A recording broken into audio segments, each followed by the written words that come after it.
اچھا، اب پھر اس کے بعد ایک اعتراض یہ بھی ہوتا ہے کہ اگر ایسی بات ہے جیسے کہ آپ نے کہا کہ چوتھے امام کو بہت خوشی ہوئی، تو پھر اس عید کا نام عید زہرا کے بجائے عید امام زین العابدین ہونا چاہیے تھا، یہ ایک اعتراض ہے. یا اس کا نام عید حضرت زینب سلام اللہ علیہا ہونا چاہیے تھا. اللہم صلی علی محمد وعلی.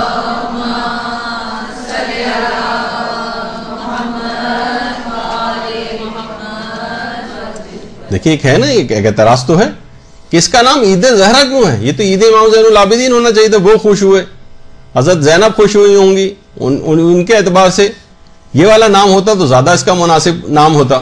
تو عید زہرا کیوں؟ جبکہ پھر کہتے ہیں کہ اس عید کو ان سے منسوب کرنا، جبکہ حضرت زہرا تو اتنے ان ظالموں، یہ تو سمجھیں کہ 66 ہجری کے قریب 65-66 ہجری میں ظالم مارے گئے، اور حضرت زہرا کا تو شہادت کب ہو چکی تھی، تو پہلے سے واقعے سے کیسے خوش ہو سکتی ہیں؟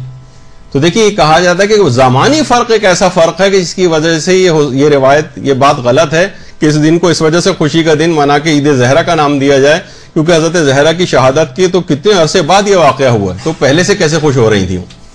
تو اب دیکھیے یہاں پر بھی علماء فرماتے ہیں کہ ان ملعونوں کے سب سے زیادہ جو مارے جانے کی خوشی، جو سب سے زیادہ خوشی وہ حضرت زہرا کو ہی ہوئی ہوگی، اور سب سے زیادہ ان کا دل شاد ہوا ہوگا.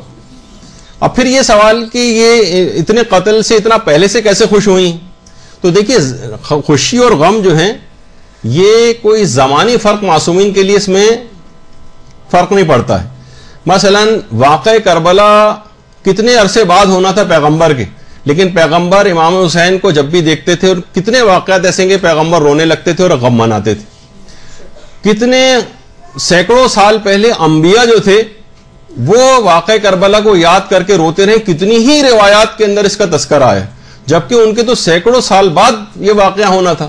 پیغمبر اسلام کے سامنے تو خود امام حسین موجود تھے، زندہ سلامت تھے، لیکن پھر بھی پیغمبر جو غم مناتے تھے. تو معصومین کے لیے، انبیاء کے لیے جو مستقبل کی خبریں رکھتے ہیں، ان کے لیے پہلے سے غم منانا یا خوش ہونا، یہ کوئی زمانی فرق کی وجہ سے اس بات پر اعتراض کرنا کہ وہ پہلے سے کیسے خوش ہو گئی تھی، یہ بہت ہی نامعقول قسم کا ایک اعتراض ہے. یا وہ جو آپ سنتی ہیں کہ زلیخا کے سامنے جب حضرت یوسف نے کہا تھا کہ اس وقت تمہارا کیا حال ہوگا جب تم آخری پیغمبر کو دیکھو گی، تو زلیخا نے کہا کہ آپ نے نام لیا اور ان کے اچانک سے میرے دل میں ان کی محبت پیدا ہو گئی. یعنی نہ تو زلیخا بھی پیغمبر کے صرف نام سے واقف تھی، نہ ان کی سیرت سے واقف تھی، نہ ان کے کردار سے واقف تھی، تو اچانک سے صرف نام سن کر ہی اتنا پہلے پیغمبر کی پیدائش سے اتنا پہلے ان کے دل میں اس کی محبت پیدا ہو گئی. تو زمانی فرق جو ہیں وہ اس سلسلے میں جو ہے وہ شمار نہیں ہوتے ہیں. اور غم بھی پہلے انبیاء بھی واقع کربلا کے تناظر میں غم مناتے رہے اس واقعے سے بہت پہلے. تو اگر حضرت زہرا نے بھی اس لحاظ سے اس دن کے حوالے سے خوشی منائی، یا یہ کہ اس دن کو یاد کر کے، یا یہ کہ وہ خوش ہوئی ہوں گی اس وجہ سے کہ سب سے زیادہ خوشی ان کو ہوئی ہوگی، کیونکہ خاندان عصمت و طہارت کے اوپر جتنے مظالم اس ظالم نے کیے تھے اس لحاظ سے سب سے زیادہ خوشی جو ہے حضرت زہرا کو ہوئی ہوگی، اس وجہ سے ان سے منسوب کیا گیا اس کو.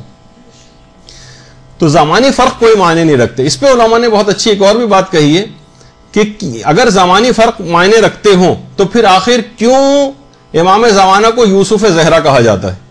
زیادہ بہتر نہیں تھا کہ اللہم صلی علی محمد وعلی محمد.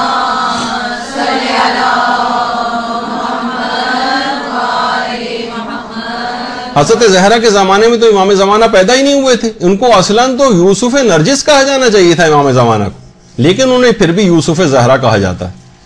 تو بہرحال اس قسم کے اعتراضات کی اس میں کوئی گنجائش نہیں کہ ان اعتراضات کر کے اس دن کی عظمت اور شرف سے لوگوں کو خوشی منانے سے روکا جائے.